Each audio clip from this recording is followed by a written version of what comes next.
इरंच महाविद्यालय रक्तदान शिविर अनुष्ठित। नमस्कार, मु समीर स्वागत करुच्ची जी न्यूज भारत को। नियाली दीपांचल इरंच स्थित देवी कंदल नित्यानंद महाविद्यालय युव रेडक्रॉस द्वारा एक स्वेच्छाकृत रक्तदान शिविर अनुष्ठित हो जाइछि।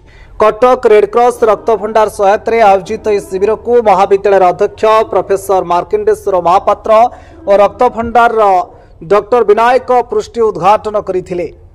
महाविद्यालय युव रेडक्रॉस स्वेच्छासेवी छात्र छात्री अध्यापक अध्यापिका पुरातन छात्र एवं ग्रामवासी माने रक्तदान करथिले। शिविर को युव रेडक्रॉस परामर्शदाता प्रोफेसर गोपाल कृष्ण मिश्र परिचालना करथिले और रोभर रेंजर और प्रोफेसर प्रदीप्त नायक विश्वजीत राउत युव रेडक्रॉस अध्यापिका सुछंदा परिजा अध्यापक निरंजन महापात्र अशोक कुमार साहू मनोज कुमार सेनापति प्रभात कुमार जेना युव रेडक्रॉस स्वेच्छासेवी स्मृति रंजन सुप्रिया ऋतु प्रज्ञा प्रियंका सौम्य दिव्यकांत पृष्टिकांत आशीष नारायण आदित्य ज्ञानरंजन दास अलिभा प्रभृति सहयोग करथिले। एथिरे 69 यूनिट रक्त संग्रह करा जायथला।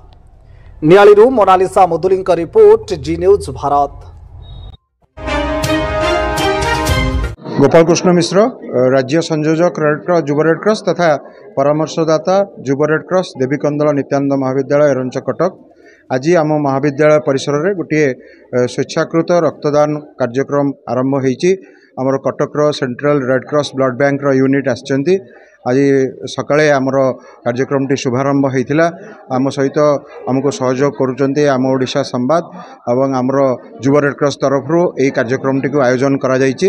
आम महाविद्यालय अध्यक्ष श्रीयुक्त मार्कंडेश्वर महापात्र करकमल आज ये कार्यक्रम टी को शुभारंभ करा जायथिला। आमे आशा रखीचु ए वर्ष गत वर्षर आमे जो रेकर्ड थिला 72 ताको काटिबु एवं 100 पर्यंत आमर डोनर आमको स्वीकृति प्रदान करिसंती, जो थी कि आमे पाखापाखि वर्तमान सुधा 50 यूनिट संग्रह हो साराणी। आहरी 50 यूनिट रक्त संग्रह हम। मु निश्चित भाव में धन्यवाद देवी मोर युव रेडक्रॉस स्वेच्छासेवी मानक जो मैंने दीर्घ 10 दिन है आप्राण चेष्टा चलती एवं चेष्टा फल मु धन्यवाद देवी। जिते रक्तदाता केवल आम महाविद्यालय छात्र छात्री अध्यापक अध्यापिका नुहंती, ये अंचलर विभिन्न वर्गर विभिन्न श्रेणीर रक्तदाता माने से माने आसी स्वेच्छाकृत भाव में रक्तदान करुचंती। आमर गोटे मिशन गोटे मेसेज आपण मान जरिया मु देवी जे ग्रामांचल हेले मध्य आमे एठी प्रतिवर्ष रक्तदान कार्यक्रम करूँ। केवल स्वेच्छाकृत रक्तदान शिविर करवा आमर लक्ष्य नुहे। आमर लक्ष्य होउची एही माध्यम रे आमे गोटे मेसेज समस्त को पठेइबा, जहाँ युव रेडक्रॉस लक्ष्य जे प्रत्येक घरे जड़े जड़े रक्तदाता रुहंतु एवं ओडिशा रे जो रक्तर अभाव होउची से रक्तर अभाव पूरण हो। धन्यवाद। प्रणाम, जय जगन्नाथ। मु अलिभा राउत डिकेन कॉलेज पुरातन छात्री। युव रेडक्रॉस तरफ अनेक थर स्वेच्छाकृत रक्तदान शिविर अनुष्ठित हो सारी। आज शिविर में बहुत संख्यक लोक आसिक रक्तदान कर बहुत खुशी लगुच। एटा एक महत् कार्य। आशा करी एमती काम ए कॉलेज आगू आगू चलु था, समस्त एमती सहयोग कर। धन्यवाद। मु स्मृति रंजन नायक देवीगंदल नित्यानंद महाविद्यालय युव रेडक्रॉस स्वेच्छासेवी अटे।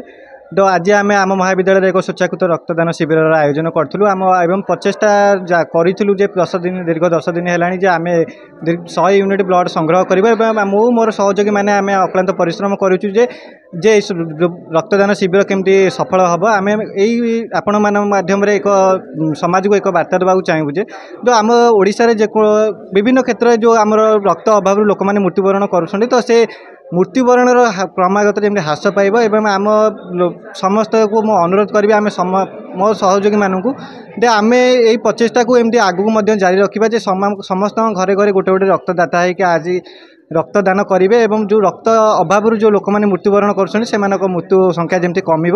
तो यहाँ मोर आपण मान बार्ता।